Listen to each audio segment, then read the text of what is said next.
Okay, today's review is on the 2010 Mighty Morphin Power Rangers Deluxe Dino Megazord toy, starting with the packaging. As you can see here, it's already packaged in Megazord mode with a plastic window on the front, on the top, and goes around to that side. Pictures of the 5 Zords here and of the Megazord here, goes around to that side. Turning to this side, we get promotion for the Ranger figures that are already out, and 3 roleplay weapons down here. The Blade Blaster and 2 versions of the Dragon Dagger.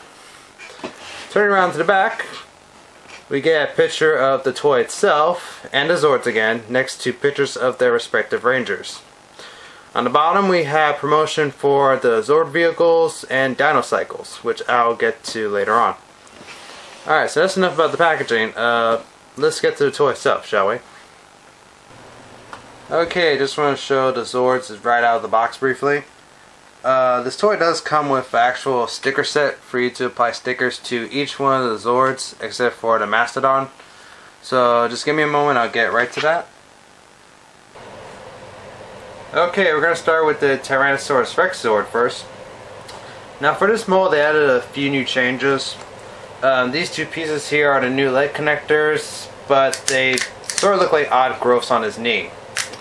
However, they do blend okay with the rest of the gray plastic for the leg. The tail is a more smoother and skinnier, and it's all one piece, and actually holds in for this pose.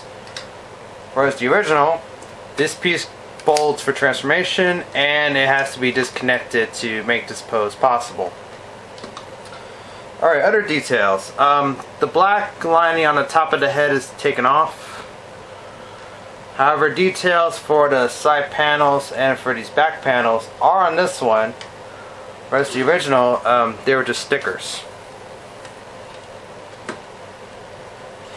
Articulation wise, the head can pretty much go up and down, open the mouth, the arms can wobble,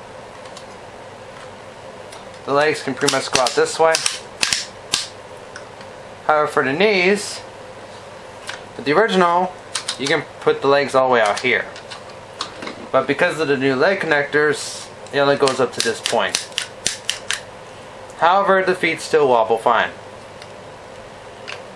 Okay, so that's about it for the TRex Sword. And here's the Mastodon Zord. Now just to forewarn you that for the new mold, no chrome is included in any of the 5 Zords. Alright, so for the trunk and tusk for this guy, they're pretty much stuck in one place with the tusk curving out. Can't move it. Whereas the original, you can take these pieces out and the trunk can go up and down. Now for this one, either the head's smaller or the back's bigger, but there's more gray plastic exposed. And one last thing, the legs are going to become the arms from the Megazord. The hands. The piece inside is hollow, whereas the original was a full piece. And that's going to show up later on, as you'll see. But otherwise, that's pretty much the Mastodon Zord for you. Alright, here's the Triceratops Zord. Now for this new mold, they made 2 major changes, and I'll show them in a bit. The horns themselves can move, but only slightly. The original can wobble and move out. And the paint around the nose horn is slightly different. Now the major changes. They took out the wheels for this guy. And for his gun, they pretty much made it into one solid piece of plastic. Whereas the original, you can turn it. In my opinion, the gun is more of a bigger disappointment than the wheels, because this guy didn't really have great wheels for going across most floors. But anyways, that's the Triceratops Zord for you. Alright, here's the Saber-tooth Tiger Zord. Now as you can see, the new one's in a more brighter yellow. The black inside the mouth has been taken out. The teeth can still rotate up and down, though for this new one they made it a lot smaller. And much like the Triceratops, the wheels have been taken out, so this is just all solid plastic. So it can't really roll in its attack mode. However, for the original, like I said, not the best wheels. Alright, so that's about it for Saber-Tooth Tiger Zord. And last but not least, the Pterodactyl Zord.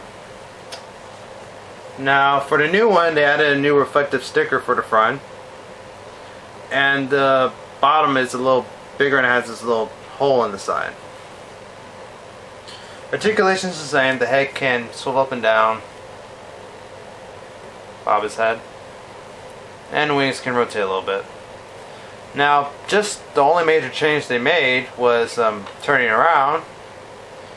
The inside's all gray. Whereas the original, pretty much still had the red going through all the pieces. But other than that, pretty much nearly the same as the original Pterodactyl. So that's about it for this Zord. Alright, on to tank mode. For Pterodactyl, take these two pieces off, set it aside, fold the wings in, set it aside, flip the fangs up, put the feet down, close up the tail. For this one, close up the tail. For Mastodon, take the head, snap it off, set it aside. Open this up. Open these shoulder pads up. Hold these down. Click it upwards. And for T-Rex, fold the hands in. Close up the knees. Unsnap the tail. And snap these two into the leg connectors. The Mastodon piece clicks to the back, clicks in here. The Mastodon head, you flip this piece out on the back and you hook it up to this hole on the chest. These two pieces, the cannons, are going to go onto the arms. Last but not least, Pterodactyl. These two are clipped into the back of Mastodon's legs.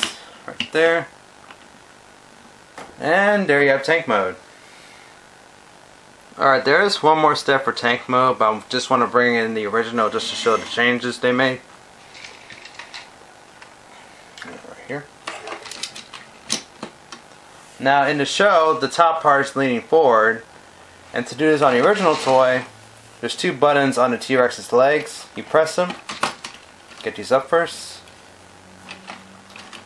and you just pretty much bend it forward until it snaps. Makes a clicking sound.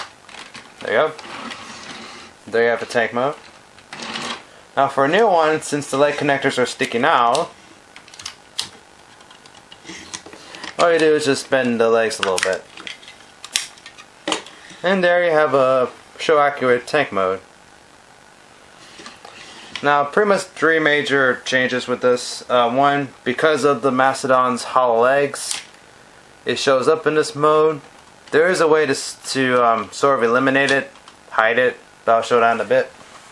The second one is that the Mastodon head on the original is more sturdier than this one, at least on mine. It just flops to the floor. And pretty much thirdly, wheels, no wheels. But pretty solid tank mode if you say so myself. Alright, so let's get to Megazord mode.